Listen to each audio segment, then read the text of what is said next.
Será que sou a idiota por ter chamado meu marido de racista idiota depois que ele disse que eu montar nosso amigo numa festa era uma tentativa minha de engravidar? Tenho 28F, meu marido ele tem 26M, e nossos melhores amigos, também um casal, são Tom 30M e Jay 28F. Todos nomes falsos. Ela e eu estamos juntos há 8 anos, casados há uns 3. Conhecemos TJ depois que todos nos mudamos para uma cidade nova. Conheci Tom num estúdio de jiu-jitsu. Criamos uma ligação por causa de uma linguagem em comum, e depois de algumas aulas, planejamos um encontro em grupo para conhecer os parceiros um do outro. Rolou uma química entre todos. Desde então, saímos quase todos os fins de semana, fazemos viagens e compartilhamos hobbies. Ellie até entrou na academia onde Tom e eu nos conhecemos. Ellie e eu estamos tentando engravidar no último ano, mas tem sido lento. Começamos com exames do lado dele e descobriu-se que ele tem uma contagem de esperma um pouco baixa. Ainda é possível naturalmente, só que mais difícil. Contei para Jay, a mulher do casal, durante um papo a sós porque não tinha mais ninguém para me confidenciar. Contei para Ellie depois, e ele surtou. Me acusou de estar o emasculando para nossos amigos e de fofocar. Fiquei chocada. Discutimos principalmente sobre por que ele acharia que eu machucaria de propósito daquela forma, e por que ele achava que era o que explodir comigo daquele jeito.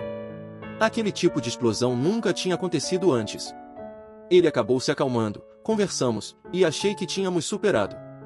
Pedi desculpas, e concordei em não compartilhar com mais ninguém. Uns meses depois, estamos num churrasco no quintal da casa do Tom e da Jay. Eu tinha parado de ir à academia, preocupada que lutar pudesse interferir na gravidez, talvez paranoica, mas mesmo assim. Tom me mostrou alguns vídeos de luta e um movimento que eu não tinha tentado. Ele se ofereceu para demonstrar comigo. Sou meio iniciante, então gosto de aprender movimentos com alguém mais experiente. Foi de baixo impacto, só uma forma de escapar de uma chave, e já tínhamos feito coisas parecidas antes. Estávamos na garagem, à vista de todos na festa. Jay e alguns outros estavam lá assistindo. Eu chaveei o Tom, o que envolveu montá-lo normal no esporte, e foi só isso. Sem rala e rola, sem nada estranho. Mas, ele não estava por perto na hora. Uns minutos depois, ele me encontra, diz que estamos indo embora, e fica remoendo a viagem inteira para casa. Quando chegamos, ele surta e me acusa de estar dando uns pegas no T para provocá-lo, de desrespeitá-lo e de agir como uma stripper. Aí diz, já ouvi falar de mulheres como você que ficam com o melhor amigo do marido quando descobrem que o cara tem problemas de fertilidade. Fiquei chocada. Aí ele disse, eu sabia que você era o tipo de garota que ia acabar sendo mãe solteira. Eu perdi a linha.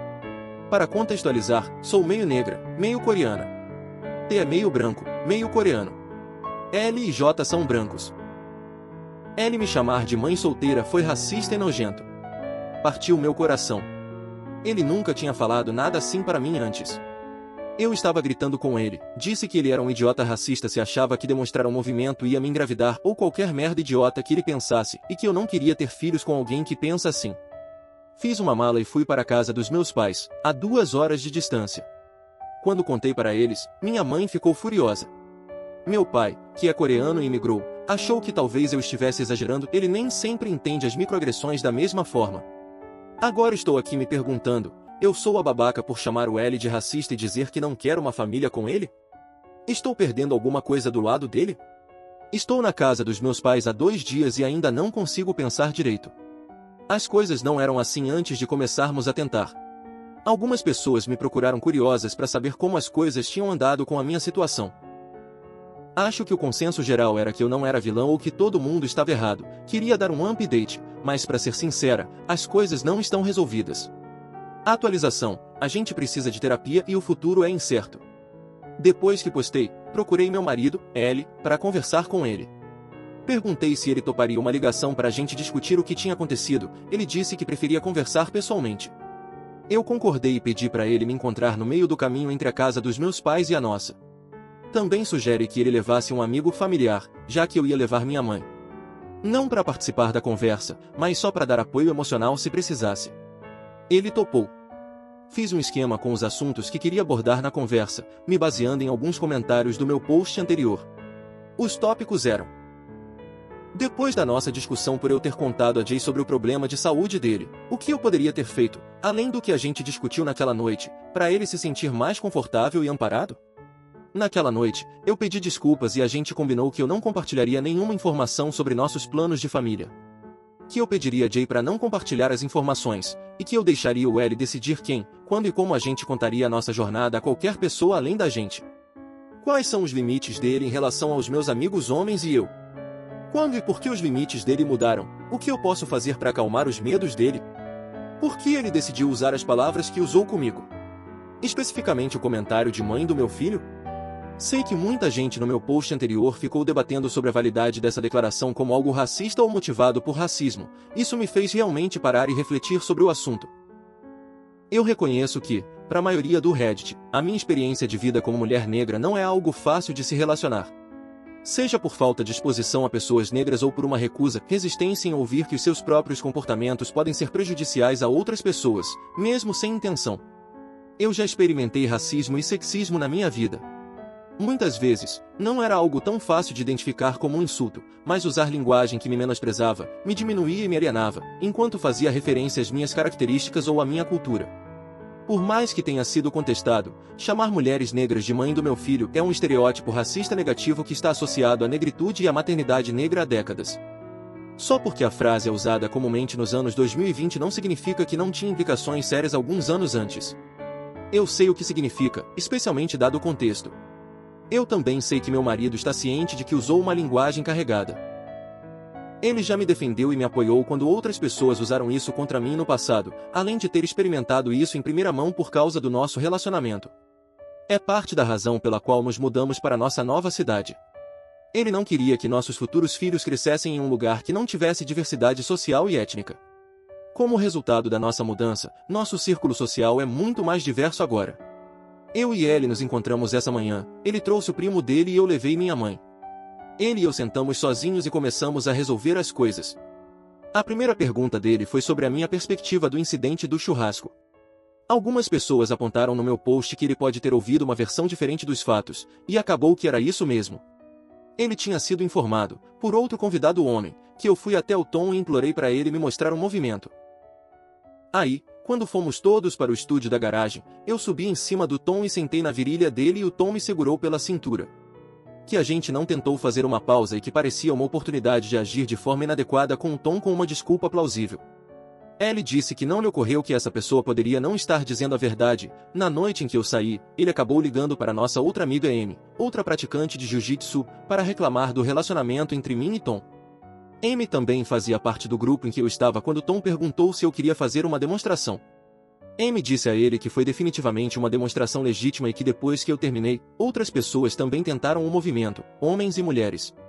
Depois disso, ele acabou ligando para Jay perguntando se ela achava que havia algo estranho entre mim e Tom no churrasco. Quando Jay corroborou a história de Amy, garantindo que eu não estava sentada na virilha do Tom, mas como agachada sobre o estômago dele, ele acreditou em Amy. Ele reconheceu que a maior parte do que ele disse durante nossa briga era sem fundamento e, honestamente, tinha a intenção de me machucar da pior maneira possível.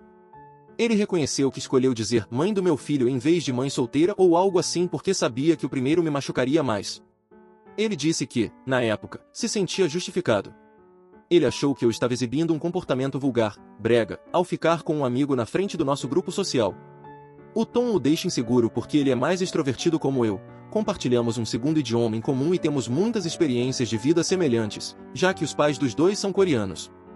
Eu disse que o que ele me disse era inaceitável e difícil de perdoar. Que eu teria diminuído as interações individuais entre mim e Tom se ele tivesse me dito que essas coisas o estavam incomodando. Ellie também estava sentindo muita pressão ultimamente, já que eu estava fazendo muitas mudanças no meu estilo de vida para melhorar nossas chances de engravidar. Vou esclarecer um pouco sobre os problemas de fertilidade do Ellie. Ele tem uma contagem de espermatozoides um pouco abaixo da média. Muitas das coisas que pareciam estar causando uma contagem mais baixa para ele eram baseadas no estilo de vida. Existem medidas práticas para melhorar sua contagem, nomeadamente mudanças na dieta, exercícios e hábitos, como usar tecidos mais soltos e respiráveis. Ellie viu que eu tinha começado a me exercitar, reduzindo os esportes de alto impacto e cozinhando refeições mais nutritivas, e isso fez se sentir mal porque ele não queria fazer as mudanças que nosso médico sugeriu. Ele sentiu que eu estava esfregando na cara dele que eu conseguia mudar e ele não queria.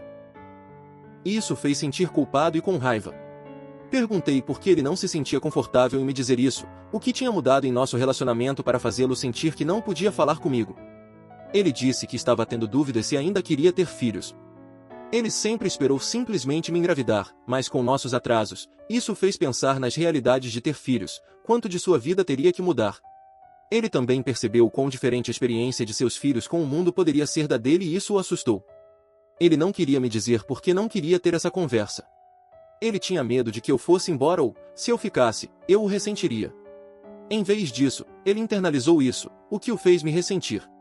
Chegamos à conclusão de que precisamos seriamente de terapia individual e de casal para navegar pelas coisas daqui para frente. A linguagem que ele usou comigo afetou muito a minha confiança nele e trouxe à tona muitas questões antigas de identidade que eu tenho.